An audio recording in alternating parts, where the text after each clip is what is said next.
আসিয়ার আসামির যে বিচারটা, অপরাধীর বিচারটা যদি করা যেত, হয়তোবা আজকে আমরা লামিসার এইটা আমরা হয়তোবা পেতাম না, এই অপরাধী হয়তোবা অপরাধটা করতো না।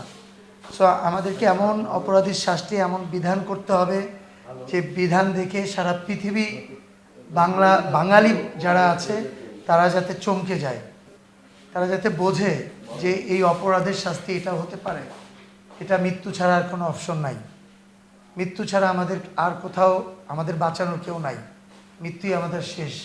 সেক্ষেত্রে অবশ্যই অপরাধীরা, আমি জানি তারপরেও অপরাধীরা কমবে না, কারণ একটা মানুষ যখন এতটা নিচে নামে তখন তার ভিতরে মনুষ্যত্ব থাকে না, একদম নৃশংস হয়ে যায়, সে একদম মানে কি বলবো ক্র্যাক টাইপের মানুষটা এই কাজগুলো করতে পারে।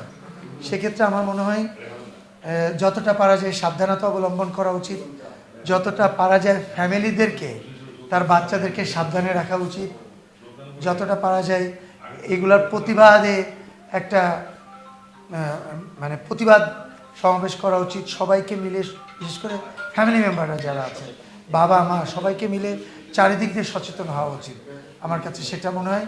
আর যদি এবার 1 মাসের ভিতরে এই শাস্তি হলেই হবে না, শাস্তিটাকে কার্যকর করতে হবে। গত 15 সালে নারায়ণগঞ্জের 4 জন ধর্ষণকারী এবং মৃত্যুদণ্ড আসামি এখনও কিন্তু জেলখানাতে আছে। তাকে শুধু শাস্তি দিলে হবে না, তাকে শাস্তি কার্যকর করতে হবে।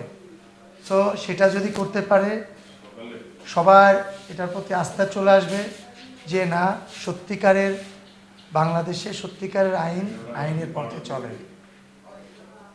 সো আমার কথা হচ্ছে একটাই, সবাই সব ফ্যামিলি যারা আছেন তাদের ফ্যামিলির মেয়েকে আপনারা সাবধানে রাখবেন, যতটা পারা যায় চোখে চোখে রাখবেন।